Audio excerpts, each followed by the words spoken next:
Giants CEO Larry Baer speaks on the current state of the San Francisco Giants as well as their rival, the Los Angeles Dodgers. That's all coming up on Locked On Giants.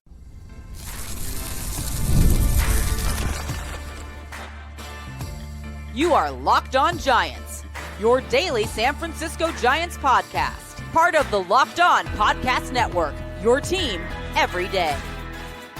What's up, y'all? I'm Alan Stiles. Welcome to Locked On Giants, part of the Locked On Podcast Network. Now, thanks to you, the #1 sports podcast network. On the show, we provide daily episodes Monday through Friday talking about the San Francisco Giants in a way that combines passion, analytics with the eye test, and a little bit of fun. I'm from the Bay, but I live in Sacramento now, and I host a show on Sacktown Sports 1140, as well as emceeing Sacramento Rivercast games. All in all, I'm lucky enough to cover a team I've been a fan of all my life. Today, we are discussing Giants CEO Larry Baer's comments on the state of the San Francisco Giants, as well as the Los Angeles Dodgers. Bryce Eldridge, is there a chance that he starts the season in AAA? And last but not least, who the heck is coaching the Giants, at least at first base and third base? Today's episode is brought to you by FanDuel. It's last call for football on FanDuel. If you're a new customer, bet just $5 and get $200 in bonus bets if you win. Okay, so Larry Baer spoke on the state of the San Francisco Giants. Of course, you have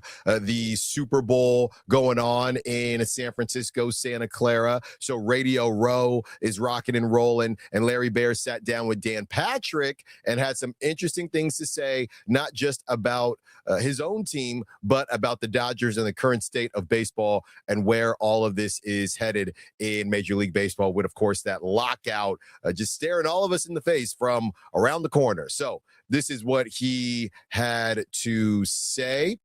And this article is from NBC Sports Bay Area, Eden Collier. This is who kind of broke down what Larry Baer had to say. Okay, so starts here. The rivalry hasn't softened. It's just evolved. Speaking on the Dan Patrick Show on Tuesday, Giants CEO Larry Baer framed the back-to-back World Series winning Los Angeles Dodgers not as villains to despise, but as baseball's ultimate benchmark, a team that pushes everyone else to be better. Quote, having a dragon to slay isn't necessarily a bad thing for the sport, Baer told Dan Patrick. You could say that's the Dodgers. Baer made it clear that the Giants' ambition hasn't changed. We want to beat the Dodgers, and we want to be at the top of the division, Baer said. And one day, we want to be the dragon to slay. While Los Angeles spending power is often the focus, Baer emphasized that the Dodgers' dominance goes beyond the payroll. Quote, hats off to the Dodgers organization,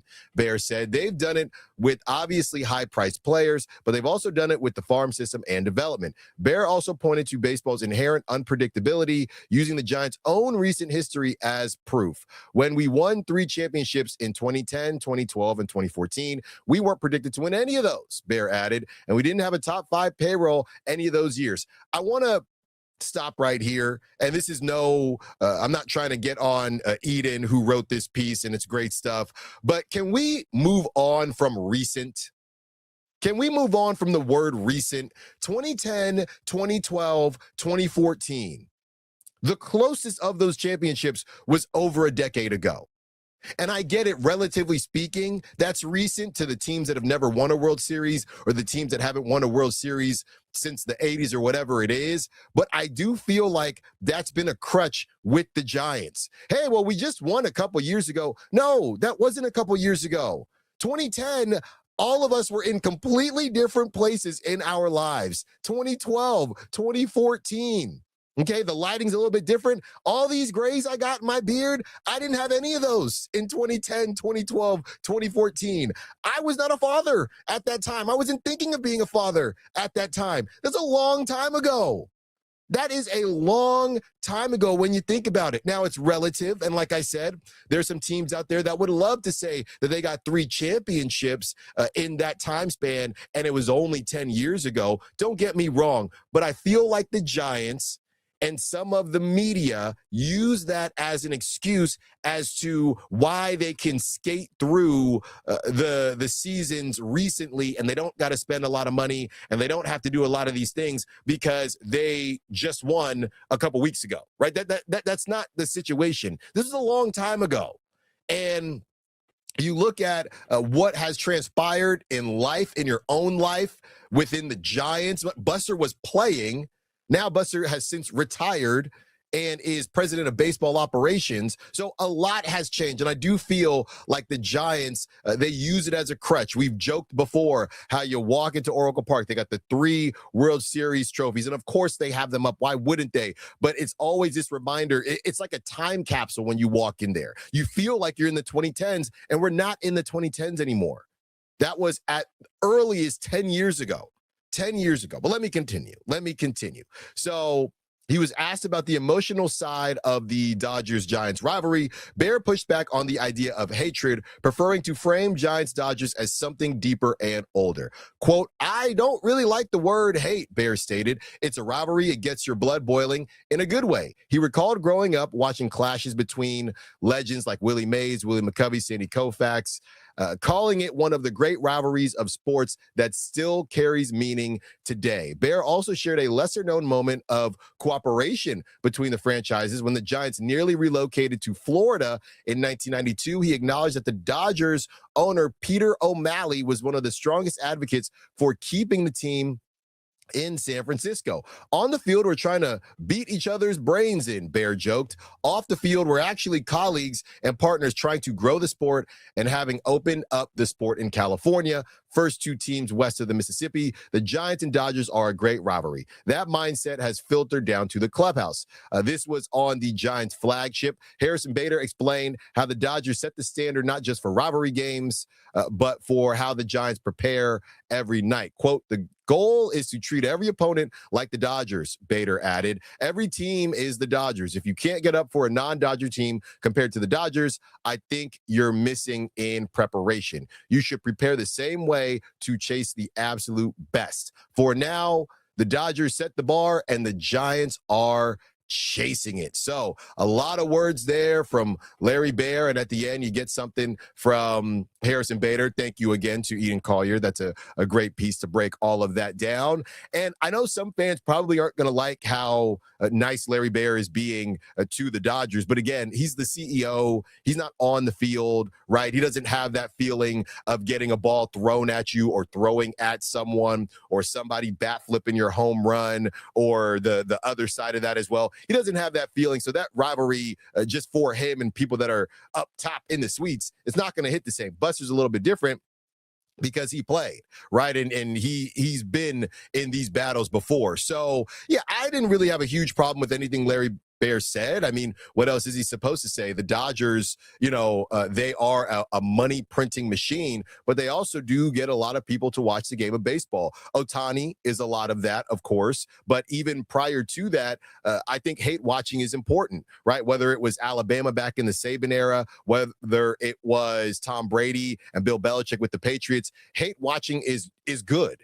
And I don't think in the Yankees, right, back when they were doing their thing with Derek Jeter, and I don't think the sport of baseball and Major League Baseball, they've had something like that before to hate watch. It just evokes emotion. And I don't think the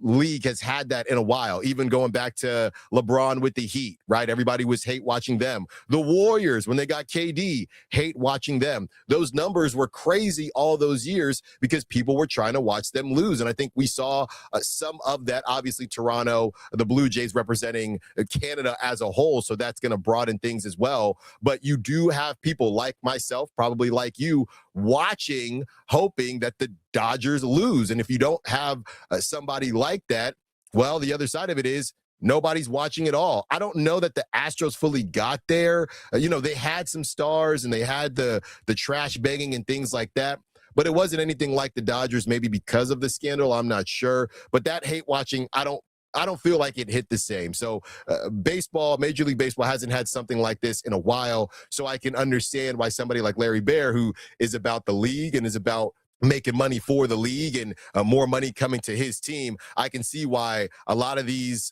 execs, they don't mind the Dodgers, right? Obviously, they want to beat them, and it's tough when they just have these crazy TV deals, but they are good for the league. You don't have to like them. I definitely don't have to like the Smurfs, but they are good for the league as a hole. On the other side, Bryce Eldridge, could he start the season in AAA? Keith Law has quite the write-up that might make you feel like this could be the best way to move forward. More Locked On Giants coming up.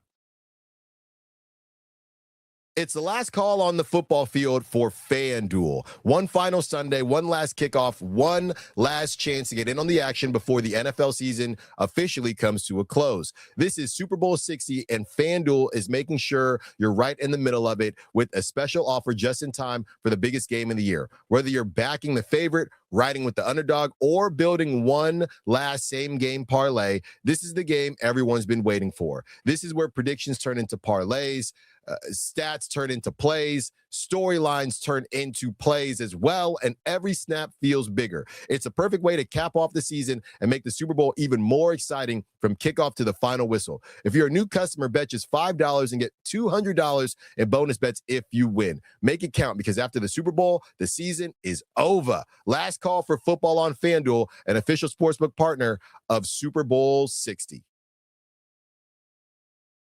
Thank you for making Locked On Giants your first listen of the day, and thank you for making Locked On the #1 sports podcast network. You already live your team every day. Now take it up a level and go ad-free. Join the Everydayer Club today and get Locked On Giants with no interruptions, members-only Discord access, and more, all for just $5 a month or $50 a year. Go to LockedOnSFGiants.supercast.com or check the link in the show notes to learn more. If you're a true diehard Giants fan, the Everydayer All Access tier is built for you. You'll get one-on-one text access with me, all access episodes, an exclusive newsletter, and 15% discount to the Locked On merch store. Head to LockedOnSFGiants.supercast.com to join the Everydayer Club and unlock all access. You can also find the link in the show notes.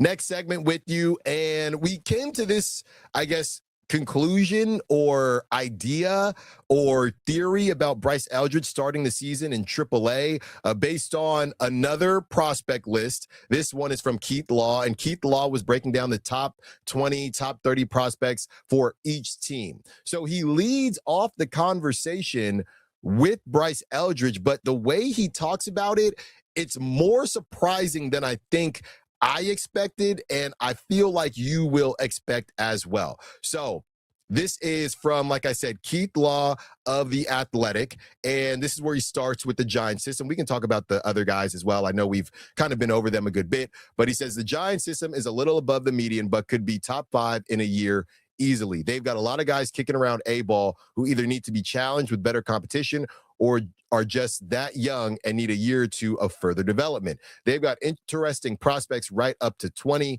after which I think I'd be stretching to call any other players prospects, but that's a healthy number to have. All right. So he starts number 1 with Bryce Eldridge. Now, listen to what he has to say about Bryce Eldridge. Eldridge remains the Giants' best prospect and offers huge offensive upside. But the way the franchise has handled him the past 2 years is baffling.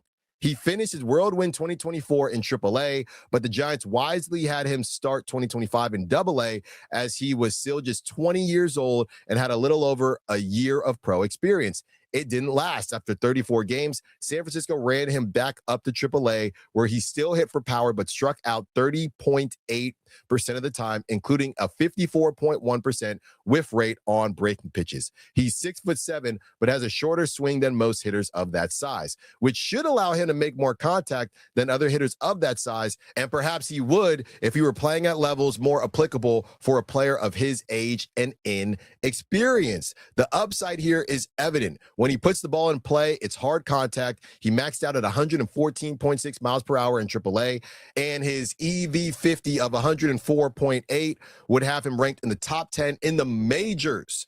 Eldridge was a pitcher in DH in high school and remains a work in progress at first base, a position he should be able to play in time. So all the pressure is on his bat. I'm still in, despite the amount of negative information in this capsule. There is the foundation here for a massive power hitter, the anchor in a lineup for a long time, if he gets the time he needs to develop as a hitter.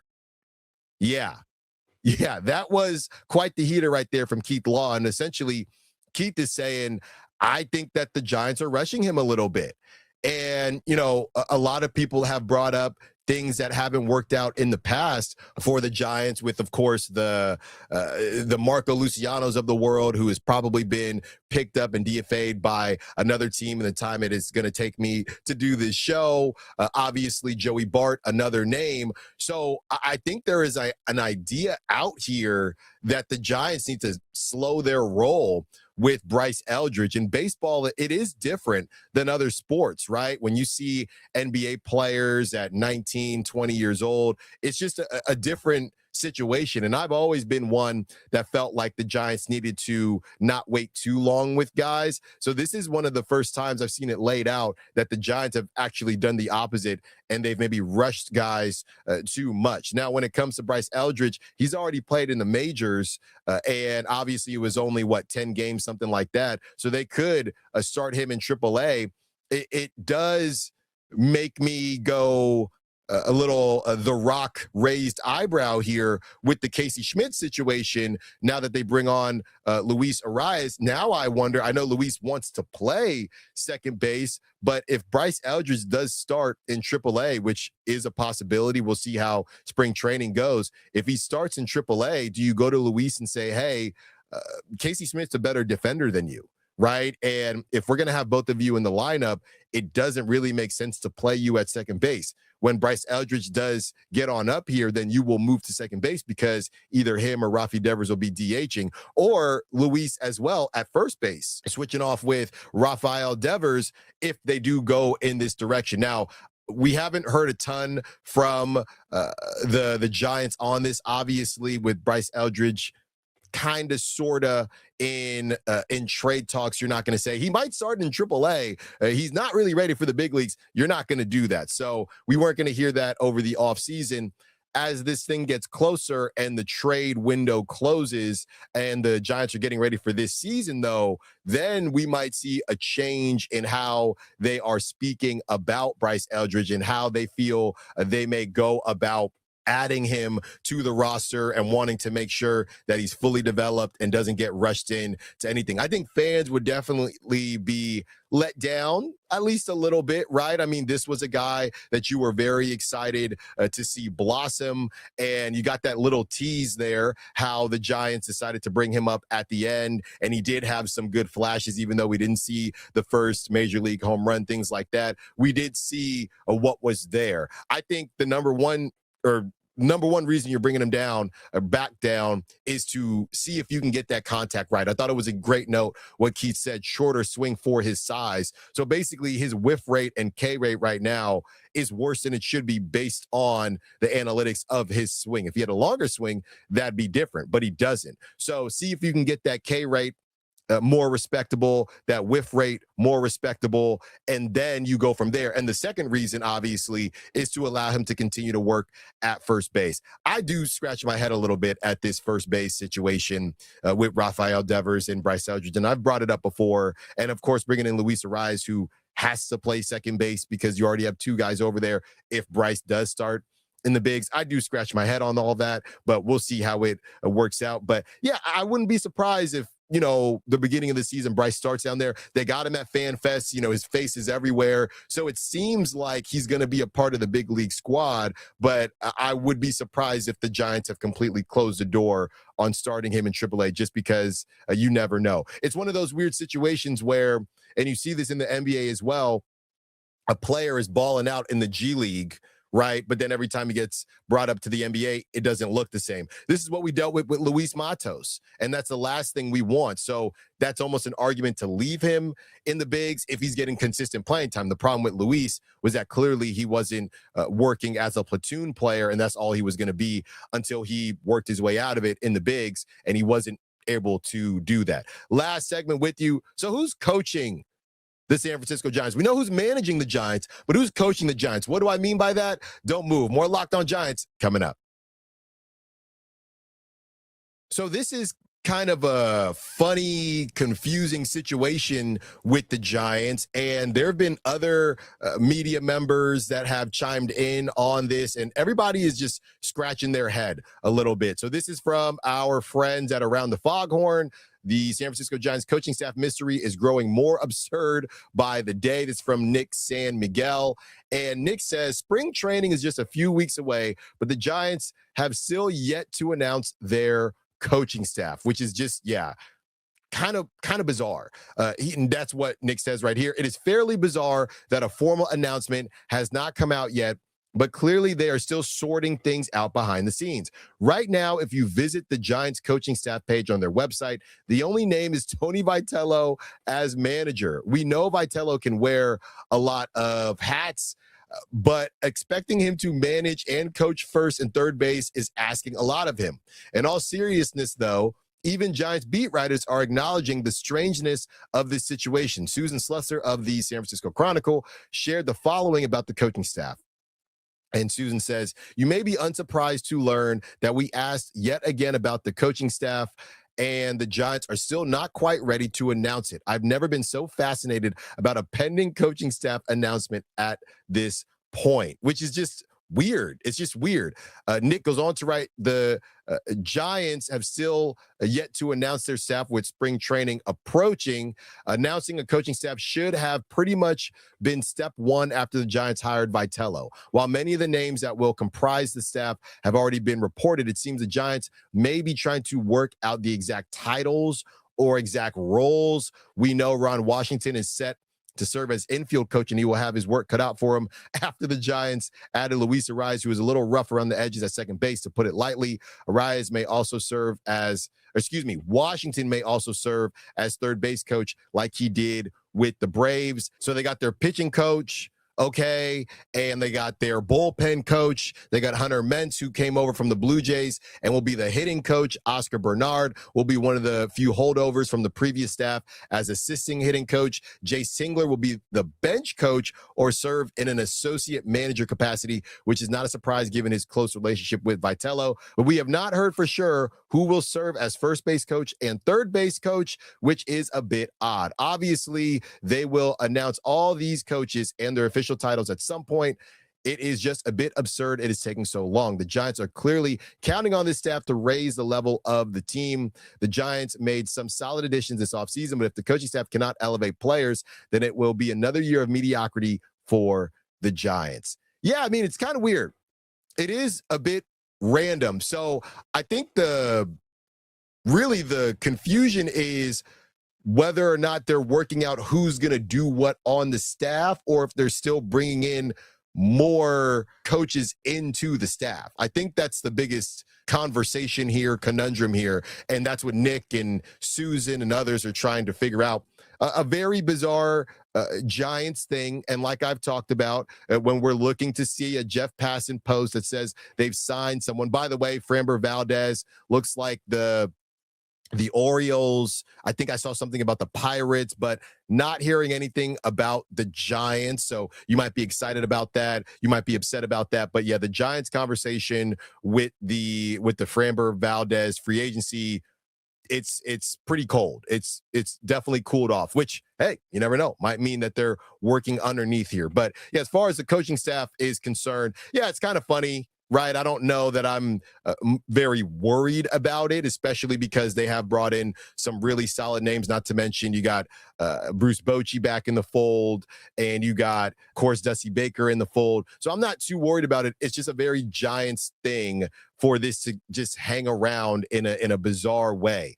And I think it was obviously when you're changing staffs is different, but, there are certain teams, they had this stuff posted months ago, like right after the season ended. So for the Giants to still not have anything and for media members to be asking them and they don't really know what to say, it's just kind of weird. It's just unnecessary. That's what I would say. So that's what's going on there. Yeah, a couple more notes just in free agency. Like I said, I saw something when or as it pertains to Framber Valdez, and the Giants were not even mentioned. So I don't know if that's a good thing or bad thing, but it doesn't seem like the Giants are in a great spot right now to make a move, and they might be saying that the ship has sailed and they're just good with who they have when it comes to the changes and additions that they've made to the rotation, and we'll see what happens. I do think the lockout is a big part of this. That ain't why they're not announcing their coaching staff, but I do think the lockout is a bigger part of this when it comes to some of the things that we've seen happen throughout the league so far. Some teams aren't afraid of it. Some teams aren't really bothered by it, but the Giants seem to maybe be one of those teams, or maybe they're using it as an excuse. I guess we'll have to wait and see to find out. Thank you for listening to Locked On Giants. Thank you for watching Locked On Giants. Be sure to follow me on social media at @the_Styles Files, Styles with an I. If you never miss an episode, the Everydayer Club is built for you. Get Locked On Giants ad-free, plus members-only Discord access and more. Head to LockedOnSFGiants.supercast.com to join the club. For those of you on video, we send you to the first ever 24/7 national Locked On Podcast Network YouTube channel. On audio, make sure you make your second listen Locked On MLB. We will talk to you tomorrow. Until then, peace.